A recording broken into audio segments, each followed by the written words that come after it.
Bismillahirrahmanirrahim. Assalamualaikum warahmatullahi wabarakatuh. Sahabat online yang dicintai Allah, alhamdulillah dengan izin Allah Subhanahu wa taala kita bisa bertemu di ruang ini. Mudah-mudahan pertemuan kita ini dirahmati dan diridhoi oleh Allah Subhanahu wa taala. Dalam sesi ini insyaallah saya akan sedikit mengurai terkait dengan filosofi dan urgensi kita wajib memahami dan menguasai sirah nabawiyah. Pertanyaan yang sangat mendasar adalah ada saja contoh yang begitu lengkap dan sempurna dari Allah Subhanahu wa taala. Manusia ini adalah susah untuk benarnya gitu ya. Apalagi kalau seandainya contoh itu tidak ada. Barangkali berangkat dari firman Allah Alhamdulillah, wa idza qala rabbuka lil malaikati inni ja'ilun fil ardi khalifah. Ketika Allah Subhanahu wa taala hendak menciptakan khalifah di muka bumi ini, dan jenis khalifah yang Allah maksud adalah ternyata kita manusia. Tentu bertanya-tanya dalam diri manusia, khalifah atau manusia yang seperti apa sih sebetulnya yang dikehendaki oleh Allah Subhanahu wa taala. Dan di sini kita membutuhkan model, membutuhkan contoh, membutuhkan gambaran seperti apa manusia yang dikehendaki oleh Allah. Jangan sampai kita tumbuh berkembang menjadi manusia ternyata tidak sesuai yang dikehendaki oleh Allah Subhanahu wa taala. Sementara dalam konsep lain bahwa inna lillahi wa inna ilaihi raji'un, kita datang kepada Allah dan kembali, kita datang dari Allah dan akan kembali kepada Allah. Jangan sampai kembalinya kita kepada Allah ini ternyata bukan manusia yang dikehendaki oleh Allah Subhanahu wa taala. Karena manusia yang dikehendaki oleh Allah Subhanahu wa taala adalah manusia yang sebagaimana Allah berikan contohnya. Siapa contohnya? Yaitu tadi Rasulullah sallallahu alaihi wasallam. Firman Allah Alhamdulillah, laqad kana lakum fi rasulillahi uswatun hasanah. Dan suri keteladanan yang baik pada diri Rasulullah tentu dalam semua aspek kehidupannya. Jadi yang dirahmati Allah. Nah kemudian berikutnya muncul lagi pertanyaan adalah bagaimana agar hadir di dalam diri kita rasa ingin benar-benar meneladani Rasulullah ini seutuhnya. Ada satu motivasi yang kuat di dalam jiwa kita, di dalam diri kita, sehingga kita menggerakkan pikiran kita, menggerakkan tenaga kita,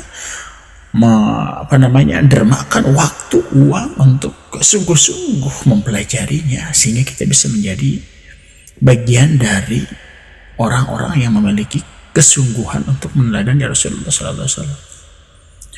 Sebab dalam realitasnya hari ini bukan tidak punya buku, bukan tidak punya waktu, bukan tidak punya uang, akan tetapi tidak banyak di antara kita yang bisa mengkhatamkan bacaan tentang perjalanan hidup Rasulullah SAW. Tidak mampu mengalokasikan sebagian dana untuk membeli sirah. Tidak ada kemauan yang kuat untuk membaca hadis Rasulullah. Tidak mau dan tidak ada keinginan yang kuat untuk menghadiri majelis-majelis yang membahas tentang keutamaan dan keagungan Rasulullah SAW. Yang pada akhirnya kita hidup, tumbuh, berkembang tidak sesuai dengan apa yang dikehendaki oleh Allah, yakni yang dicontohkan layaknya Rasulullah SAW. Nah hadirin sahabat online yang berbahagia, ada 3 hal yang akan Ustaz urai terkait bagaimana memaknai sirah ini. Yang pertama, kita akan melihat sisi keagungan Rasulullah SAW. Kemudian yang kedua, kita akan melihat bagaimana sisi perkembangan fitrah Rasulullah SAW dari usia 0 tahun ya, 0 tahun sampai Rasulullah SAW wafat kembali kepada Allah dengan ridha Allah.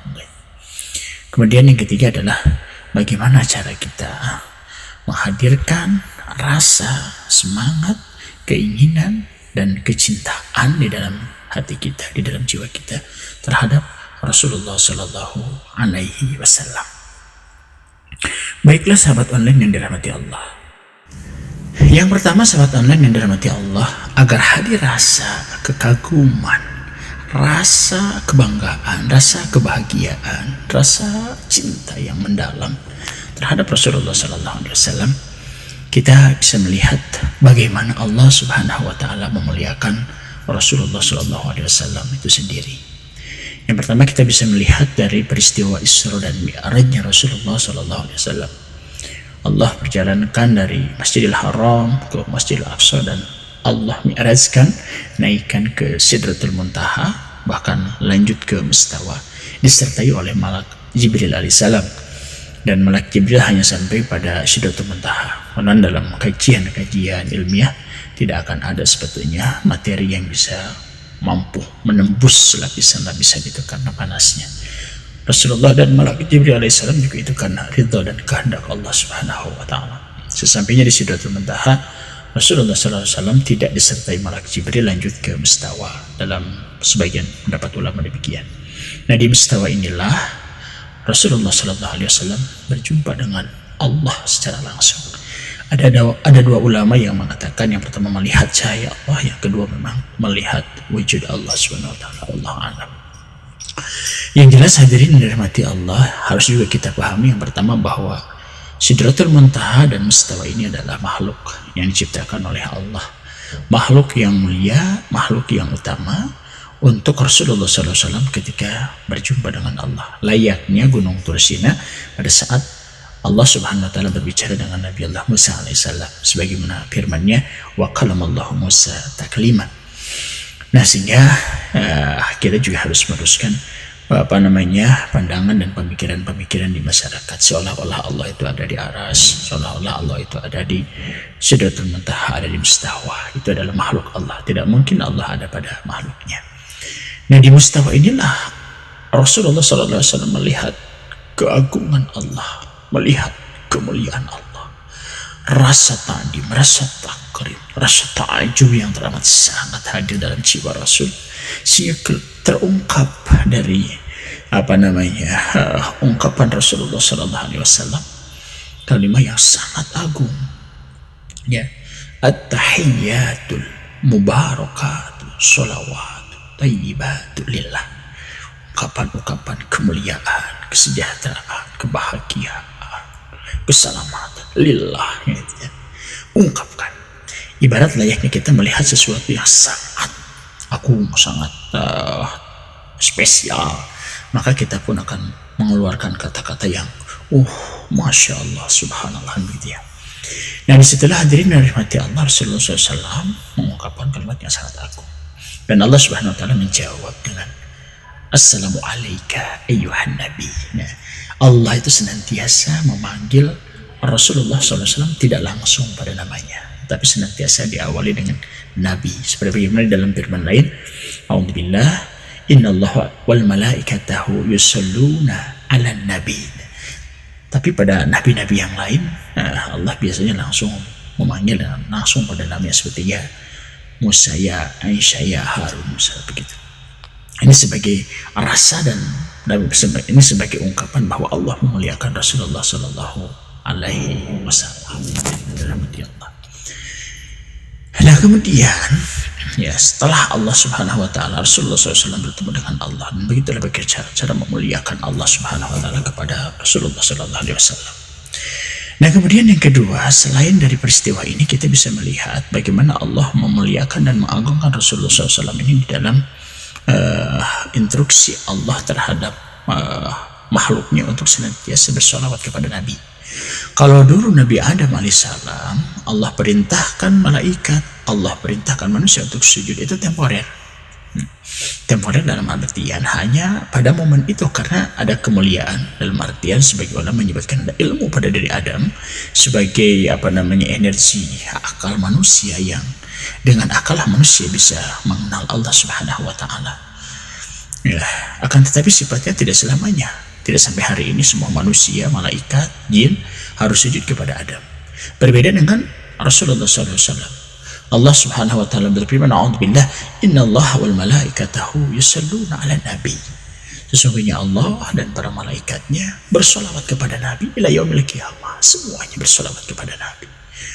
Ini juga bagian dari bagaimana Allah Subhanahu wa taala memuliakan Rasulullah Sallallahu Alaihi Wasallam dan agungnya Rasulullah Sallallahu Alaihi Wasallam di sisi Allah. Masya Allah. Yang kedua, kita bisa melihat bagaimana Rasulullah Sallallahu Alaihi Wasallam ini tumbuh menjadi pribadi yang baik. Rasulullah Sallallahu Alaihi Wasallam lahir dari keluarga yang luar biasa mulia, keluarga terhormat, keluarga yang baik, dengan proses seperti layaknya manusia yang lain. Ana basyarun mislukum, kata Nabi, seperti yang lain.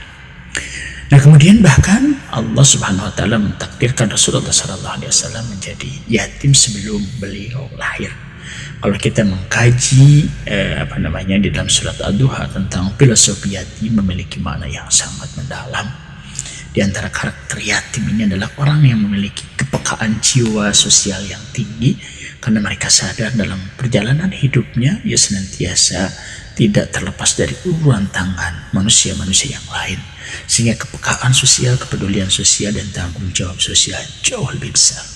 Para ada ulama yang mengatakan baiknya para pemimpin itu adalah para yatim. Nah, kemudian hari yang dirahmati Allah, kita melihat dalam histori perkembangan fitrah Rasulullah Sallallahu Alaihi Wasallam, karena Nabi bersabda, kullu mauludin yuladu ala fitrah, bahwa manusia diciptakan, dihadirkan, dilahirkan oleh Allah dalam kondisi fitrah. Ini memaknai fitrah itu sendiri ada banyak terminologi sebetulnya. Namun di sini saya akan melihat lebih kepada fitrah. Di sini ada sebuah potensi yang Allah karuniakan secara gratis kepada setiap insan manusia, dan bagaimana manusia bisa menumbuh kembangkannya menjadi kekuatan-kekuatan besar, sehingga ia menjadi pribadi manusia yang berkepribadian baik, sempurna, bagus, yang pada akhirnya ia bisa menunaikan amanah Allah sebagai khalifah fil ard, dan endingnya ia kembali kepada Allah sebagaimana yang diserukan oleh Allah dalam Al-Quran. A'udzubillah, ya ayatuhan nafsul mutmainnah irji'i ila rabbiki radiyatan mardiyah fadkhuli fi ibadi fadkhuli jannati.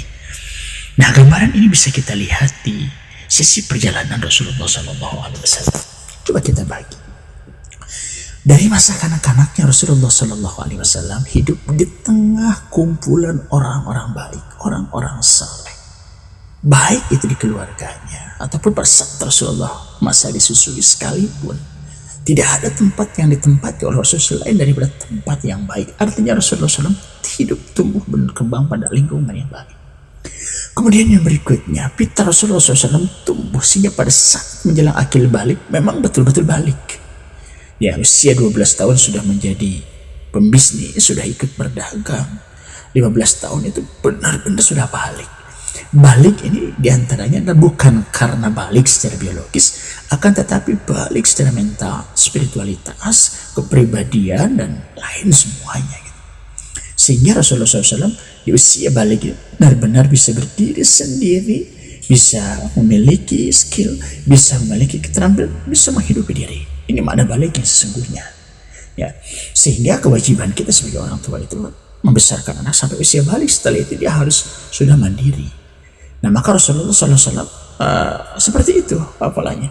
Persoalannya kita apakah pada saat 15 tahun sudah bisa sebagaimana layaknya Rasulullah SAW atau belum, atau jangan-jangan hari ini 20 tahun, 30 tahun, 40 tahun bahkan belum bisa mandiri, bahkan belum balik juga. Nah, kemudian hadirin dirahmati Allah, dalam tentang berikutnya di usia 25 tahun Rasulullah SAW dinikahkan oleh Allah Subhanahu Wa Taala dengan Sayyidah Khadijah, seorang janda cantik, jelita, yang kaya, yang sangat luar biasa. Kalau dibagi dalam perjalanan tentang spiritualnya, Rasulullah SAW 1 sampai 15 ini masa pertumbuhan yang sangat luar biasa sampai beliau pada masa balik. Kemudian dari 15 sampai 40 tahun ini adalah masa pencarian eksistensi jati diri Rasulullah SAW. Dan kita tahu semuanya dalam rentang 1 sampai 40 tahun itu, sekalipun Rasulullah belum menerima risalah Islam, belum menerima ketauhidan, Rasulullah SAW tidak termasuk orang yang pernah menyembah selain daripada Allah. Jadi perjalanan spiritualitas Rasulullah SAW benar, ya, sesuai dengan fitrah ketauhidan, yakni Allah Subhanahu Wa Taala yang sembah. Dan pertumbuhan fisiknya pun fisik yang terbaik di antara fisik-fisik yang ada. Pertumbuhan akal pun akal yang terbaik di antara akal yang ada.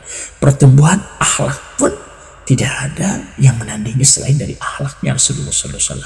Sehingga para ilmuwan menyebut usia Rasulullah dari 1 sampai 40 tahun adalah good man, sebagai manusia yang baik dalam perkembangan fitrahnya sesuai yang dikehendaki oleh Allah Subhanahu wa taala. Nah, karena pertumbuhan yang baik inilah sehingga di usia 40 tahun ini, sahabat online yang dirahmati Allah, Rasulullah layak dan pantas untuk mengemban risalah. Gitu ya. Kemudian yang ketiga, kita juga bisa melihat dari peristiwa asyafaatul udma, syafaat yang besar. Manusia akan dihadapkan pada satu peristiwa yang sangat luar biasa menakutkan, mengkhawatirkan. Tidak ada kegalauan yang maha galau, tidak ada ketakutan yang maha takut, tidak ada kekhawatiran yang maha khawatir pada saat manusia nanti dikumpulkan oleh Allah di alam mahsyar. Setelah manusia dibangkitkan oleh Allah dari alam kuburnya. Disinilah hadirin yang dirahmati Allah, manusia didekatkan dengan sumber matahari yang begitu dekat, merasakan panasnya. Manusia dalam ketidakpastian, manusia meronta-ronta mencari siapa yang sekiranya bisa mendatangkan pertolongan. Mereka berbondong-bondong mencari Nabi Allah Adam alaihissalam, mendatangi Nabi Ibrahim, mendatangi Nabi Musa, mendatangi Nabi Isa, dan semua nabi-nabi. Doa yang paling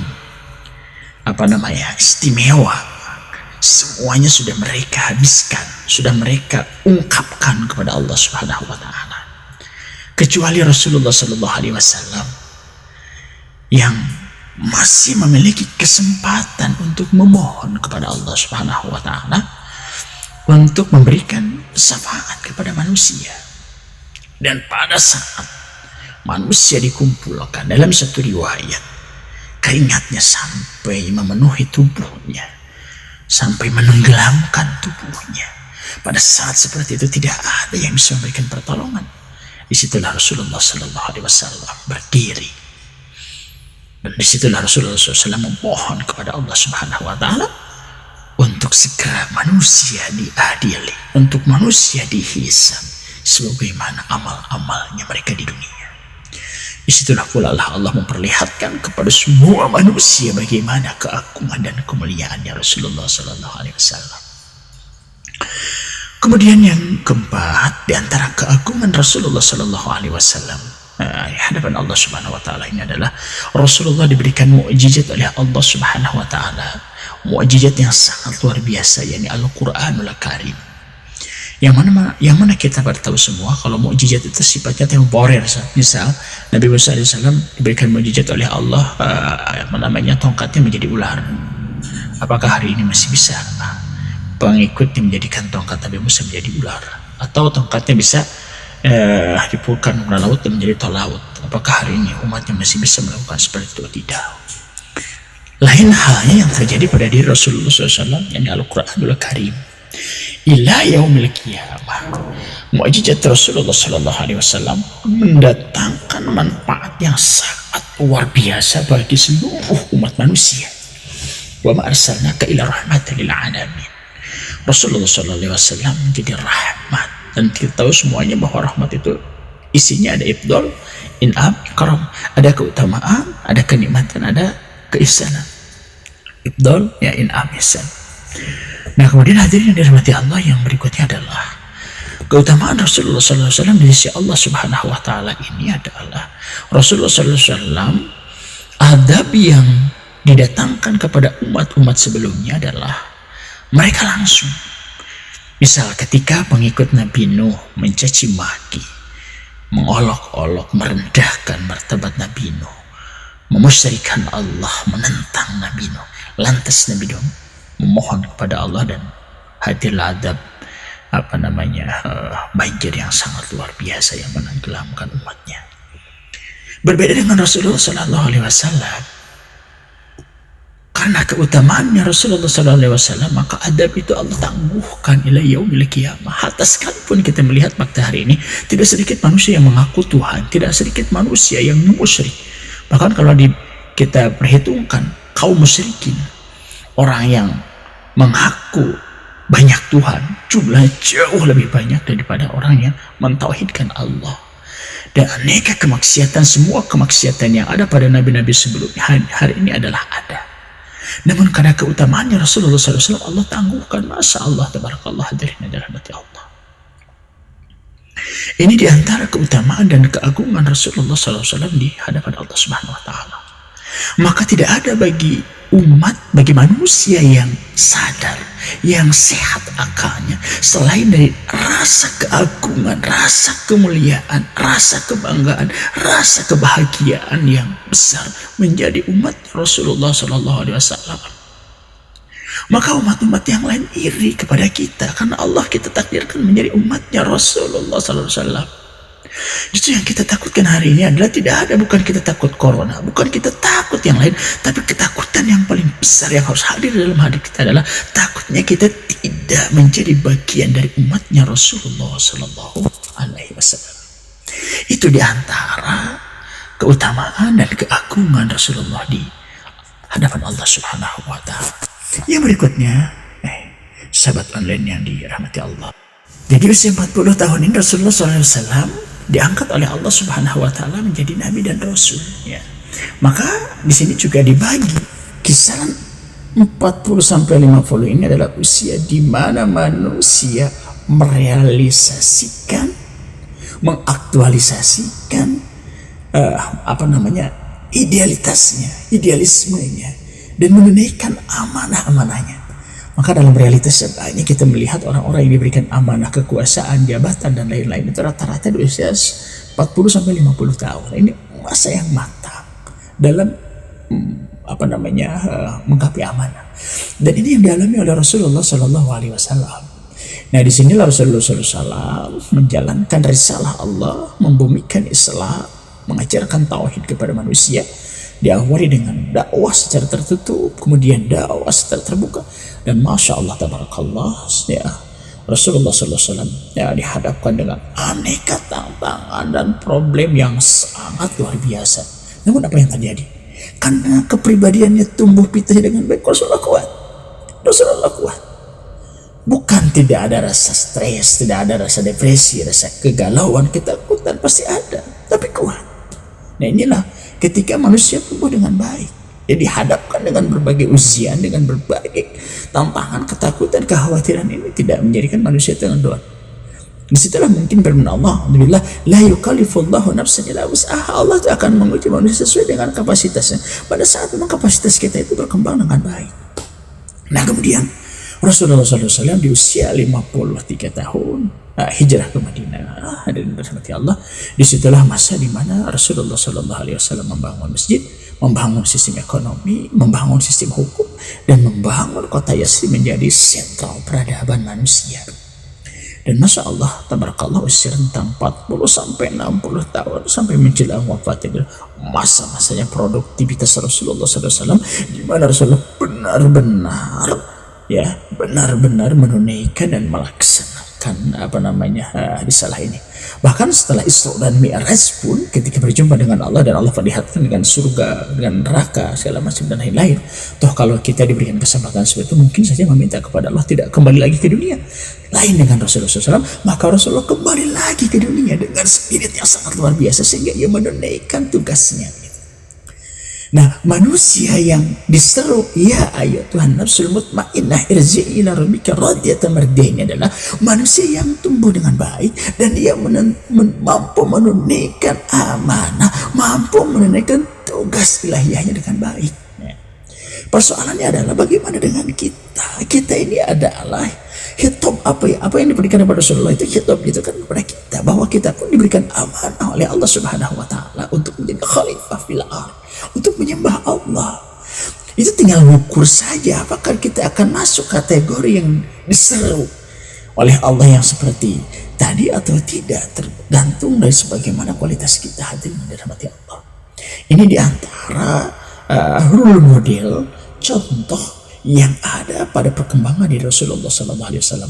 Maka ini juga menjadi motivasi bagi kita. Semakin tua maka kita harus semakin matang dan semakin produktif. Jangan semakin tua semakin mendown, semakin lemah, bahkan seolah-olah tidak ada semangat untuk berkarya. Dan yang terakhir, sahabat online yang dirahmati Allah, untuk menumbuhkan cinta kita kepada Rasulullah SAW tidak ada selain daripada pahami, pelajari, pahami, resapi, dan amalkan bagaimana sirah Rasulullah SAW.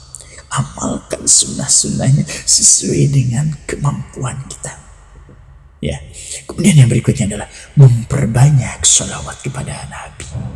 Ya. Tidak ada seorang hamba yang membacakan sholawat kepada Nabi kecuali rohnya nyambung kepada Nabi. Maka insya Allah dengan perbanyak sholawat kepada Rasulullah SAW, dia memiliki kelak Rasulullah akan mengenal kita. Allah akan berikan tanda kepada hamba-hamba yang senantiasa. Dan mudah-mudahan dengan cara demikian, hadirin yang dirahmati Allah, di yaumil kiamat kelak kita bisa mendapatkan syafaatnya Rasulullah Sallallahu Alaihi Wasallam. Nah, dari tiga inilah hadirin yang dirahmati Allah sebagai fondasi kita untuk menghadirkan rasa motivasi yang kuat, keinginan yang kuat untuk mempelajari sirah Rasulullah Sallallahu Alaihi Wasallam, dan hadir rasa syukur kita yang besar bahwa kita ditakdirkan oleh Allah menjadi umatnya Rasulullah Sallallahu Alaihi Wasallam. Semoga Allah Subhanahu merahmati kita semuanya, dan Allah kumpulkan kita di akhirat kelak di surganya bersama Rasulullah Sallallahu Alaihi Wasallam. Amin ya Allah ya Rabbal Alamin. Jazakallahu khairan wa nafsibidakallah. Assalamualaikum warahmatullahi wabarakatuh. Baik, ini pertanyaan dari Wafi Ryan, asalnya Lindung ya. Ya, seorang mahasiswa. Ini pertanyaannya, Ustaz Afwan, bagaimana caranya supaya kita selalu istiqomah untuk meneladani Rasulullah Sallallahu Alaihi Wasallam di kondisi zaman seperti sekarang, di mana para remaja pemuda sudah banyak yang tidak kenal dengan sosok Rasulullah, bahkan mereka lebih mengidolakan yang lain. Jujur, batin saya ketika membaca pertanyaan ini sungguh ingin menangis sebetulnya, bahwa fenomena hari ini setiap saya pribadi ngisi ceramah di kalangan para remaja ya, di sekolah-sekolah ataupun di masjid-masjid ataupun di majelis taklim, hampir rata-rata tidak ada di antara generasi kita yang khatam membaca Sirah Nabawiyah. Padahal banyak buku-buku atau kitab-kitab yang menulis tentang Sirah Nabawiyah. Salah satu buku yang simpel yang pernah berulang-ulang saya baca adalah Potret Nabi. Antum sekalian juga bisa download di Google Play. Di Google Play itu ada aplikasi namanya Potret Nabi. Saya mencoba membaca itu dalam buku yang sesungguhnya, Masya Allah, tabarakallah, kita akan semakin membuka tabir. Karena itu tadi, sahabat sekalian, yang pertama yang harus kita lakukan ini kan al-fahmu. Kita harus paham, harus memahami dulu, dan tidak mungkin kita bisa memahami, bisa mengenal sosok Rasulullah SAW tanpa kita mau membaca, tanpa kita mau menghadiri majlis-majlis yang mengkaji tentang keagungan dan kemuliaan Rasulullah SAW.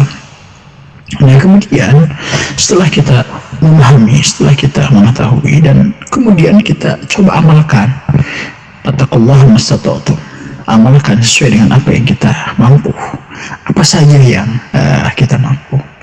Bisa umpamanya minum, semua minum juga sama, yang diminum adalah air.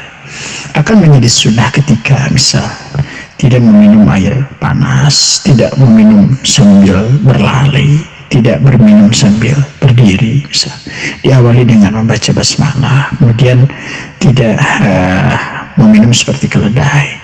Nah, hal-hal yang sangat sederhana itu ada coba kita teladani.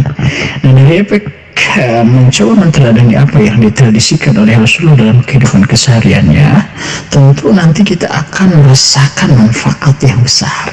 Pada saat merasakan manfaat, ya secara sederhananya ada untungnya, ada dampaknya, ada dampak positif, relatif orang akan istiqomah dengan kepositifan yang ia dapatkan. Kemudian yang kedua, rasa itu akan hadir manakala kita memperbanyak sholawat kepada Rasulullah SAW. Karena barang siapa yang membaca sholawat kepada Nabi satu kali saja, maka 10 urusannya akan dimudahkan, akan diselesaikan oleh Allah Subhanahu Wa Taala dengan berkah membaca sholawat kepada Nabi. Bayangkan kalau kita istiqomah membaca salawat, Para ulama banyak yang menyebutkan minimal membaca sholawat itu adalah 300 kali di pagi hari dan 300 kali di petang hari. Dan rasakan kenyamanan hati kita, rasakan kemudahan dalam menyelesaikan segala urusan, rasakan kebahagiaan yang hadir dalam batin kita. Dan manakala kita sudah merasakan nilai-nilai positif, karena disadari atau tidak, hari ini manusia terdampak dengan positivisme Aguskom. Orang akan melakukan sesuatu dan istiqomah dengan segala sesuatu apabila sesuatu itu memberikan dampak positif kepada dirinya. Demikian barangkali. Jazakallah. Waalaikumsalam warahmatullahi wabarakatuh. Baik, ini ada pertanyaan dari saudari kita Pipi Pina Mulyasari ya, dari Cicantayan. Beliau seorang pelajar. Pertanyaannya adalah, Assalamualaikum Ustaz, saya mau tanya apakah kita boleh membayangkan bagaimana wajah Rasulullah Sallallahu Alaihi Wasallam? Sahabat Anda yang dirahmati Allah, sebatas membayangkan setelah kita mengkaji bagaimana ciri-ciri karakter Rasulullah Sallallahu Alaihi Wasallam, seperti misal beliau berjenggot, ya, kemudian beliau memiliki rambut ya sepanjang bahu, ya, kemudian juga memiliki fisik yang sempurna, ketampanan, kecakapan yang sangat luar biasa, kemudian akhlak yang sangat mulia, begitu. Yang sebatas merenungkan keutamaan dan keagungan dari bagian dari sifat Rasulullah SAW, saya pikir sah-sah saja sebagai bentuk rasa kecintaan kita, rasa kekaguman kita kepada Nabi. Namun tidak boleh sampai pada batas kita membandingkan, menyerupakan misalnya dengan siapa, dengan orang, karena tidak akan ada manusia yang mampu menyamai kegantengan, kesempurnaan, kesolehan Rasulullah Sallallahu Alaihi Wasallam. Ya, maka dari itu di situ justru kalau kita bisa menggambarkan dengan orang yang paling cakep sekalipun di dunia ini, justru malah merendahkan Rasulullah Sallallahu Alaihi Wasallam. Ya, walaupun dalam beberapa referensi hadis ada di antara hamba Allah yang mirip dengan Rasulullah Sallallahu Alaihi Wasallam, sekaligus cucunya Rasulullah, yang antaranya adalah Hasan dan Husain. Dan itu pun hadirin rahmati Allah, para ulama tidak mengharuskan kita untuk senantiasa menyamakan, karena tidak akan sama sifat karakter baik fisik ataupun dan fisik Rasulullah SAW dengan manusia pada umumnya. Demikian. Baik, sahabat online yang dirahmati Allah, ini pertanyaan dari saudara kita Safwan Ajhar dari Bekasi. Beliau penyuluh agama. Kalau penyuluh agama itu Ustaz menuju menjawabnya ini, karena beliau tentu sangat paham. Nah, mungkin kita sering saja ya, kalau kita klasifikasikan dari berbagai kriteria seperti istiqomah membaca sholawat, mempelajari syarah nabawiyah, memahami seutuhnya, kemudian coba mengamalkan sunnah-sunnahnya, ada satu hal yang lebih fundamental sebetulnya adalah kita mencintai, memperhatikan, berkorban terhadap apa yang dicintai oleh Rasulullah SAW. Apa dan siapa yang paling dikhawatirkan, paling dicintai, paling diperhatikan oleh Rasulullah SAW? Tidak ada selain daripada umatku, kata Rasulullah SAW. Maka dalam implementasinya, seorang umat Nabi ketika ia lebih banyak memperhatikan dan menyelesaikan persoalan umat Rasulullah SAW, itu kedudukan yang lebih utama di sisi Rasulullah SAW ketimbang yang lainnya. Seperti hari ini momen banyak di antara umat Rasulullah SAW yang terdampak wabah corona, entah ia yang kena wabah virus ataupun dampak dari wabah ini seperti kekurangan sandang, pangan, pakaian. Perhatian kita terhadap mereka yang jelas-jelas bagian dari umat Rasulullah SAW itu adalah bagian dari strategi kita bagaimana kita meraih cinta dan ridhonya Rasulullah SAW. Demikian barangkali Ustaz. Masya Allah, ini pertanyaan Kang Denny Setiawan dari Cisaat ya, ojek online, mudah-mudahan laris Kang. Kemarin ini saya pribadi juga mendapatkan hadiah ulang tahun dari istri, sebuah video yang lirik lagunya Masya Allah, ternyata tentang Aisyah gitu ya, enak didengar, enak dikumandangkan dan lain-lain. Saya pribadi kalau melihat sekilas ya dari lirik, kemudian pesan segala macam yang ada dalam lagu itu, insya Allah sepertinya tidak keluar dari kaidah-kaidah syariah ya, karena apa yang diangkat dalam relik itu semuanya berbasis pada hadis Rasulullah Sallallahu Alaihi Wasallam. Tinggal bagaimana tujuannya atau niatnya. Innamal a'malu binniyat. Kalau tujuannya semata-mata untuk syiar, mengagungkan dan memuliakan Rasulullah dan keluarganya, termasuk istri-istrinya, sehingga banyak orang tergerak, terbuka mata hatinya, pikirannya ya, sehingga ia mengagumi, mencintai Rasulullah Sallallahu Alaihi Wasallam sebagai awal daripada kesuksesan hidup dunia dan akhirat tentunya. Maka ini adalah sesuatu yang sangat penting. Oleh sebab dakwah dengan pendekatan musik ini memang sangat luar biasa. Keberhasilan Barat juga merubah dunia dengan sekularismenya, liberalismenya. Mereka titipkan melalui pesan-pesan musik. Selagi itu sesuai dengan kaidah-kaidah syara dan justru memberikan dampak positif kepada umat, dan niatnya adalah karena Allah, maka insya Allah tidak jadi masalah. Insya Allah, bahkan insya Allah itu menjadi ladang amal yang sangat luar biasa. Baik sahabat online yang dicintai Allah, untuk menutupi pertemuan kita di sesi pertama kajian sirah ini, Ustaz sampaikan mengapa orang Yahudi dan Nasrani tidak pernah mati untuk terus dan mereka gencar mengiklankan keburukan Rasulullah SAW. Bahkan kita bisa menemukan ribuan situs yang terkait dengan nama Muhammad itu dikaitkan dengan informasi-informasi yang buruk. Mengapa? Harusnya kita peka atas fakta itu. Di antara jawabannya adalah orang-orang yang Yahudi dan Nasrani ini adalah mereka yang jauh lebih memahami siapa sebetulnya Rasulullah SAW ketimbang kita. Mereka sebetulnya yang jauh mengimani keadaan dan keberadaan Rasulullah SAW ketimbang kita. Hanya karena Rasul datang bukan dari kabilah mereka, suku mereka, etnis mereka, dengan kesombongannya mereka menolak. Sehingga langkah mereka selanjutnya adalah bagaimana mereka berusaha menutupi cahaya Rasulullah SAW untuk tidak bisa menerangi generasi manusia di muka bumi ini, wabil khusus generasi kaum muslimin. Sebab menurut mereka, kalau saja kita umat Islam, manusia siapapun ia, meneladani kehidupan Rasulullah SAW, maka ia akan menjadi manusia yang luar biasa. Manusia yang superman, manusia yang good man, manusia yang akan senantiasa siap untuk mengarungi kehidupan dalam situasi dan kondisi apapun.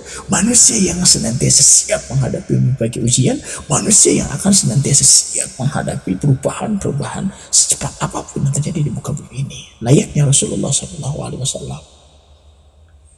Sehingga umat muslim terbuka pikirannya, terbuka hatinya, terbuka matanya, dan mau mengkaji secara nabawiyah, sudah bisa dipastikan manusia yang lain yang tidak menjadikan teladan terhadap Rasulullah akan kalah dengan sendirinya.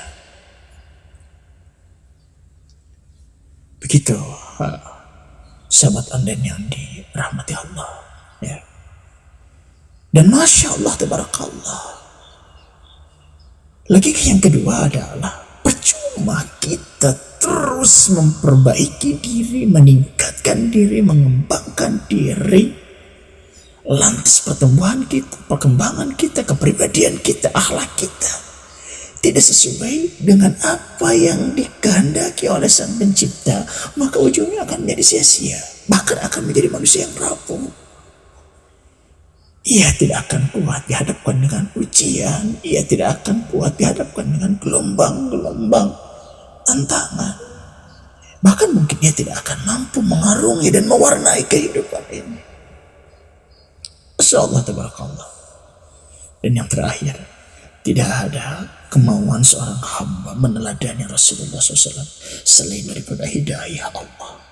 Jujur saya pribadi, ada kesadaran di dalam hati, di dalam jiwa, dan rasa cinta, rasa bahagia, rasa bangga menjadi umat Rasulullah SAW ini. Setelah melewati usia 35 tahun, setelah saya banyak mempelajari, mengkaji, merasakan, melihat fenomena, melihat apa, membaca-baca referensi segala macam dan lain-lain, dan kita bisa mengambil kesimpulan realitas manusia hari ini.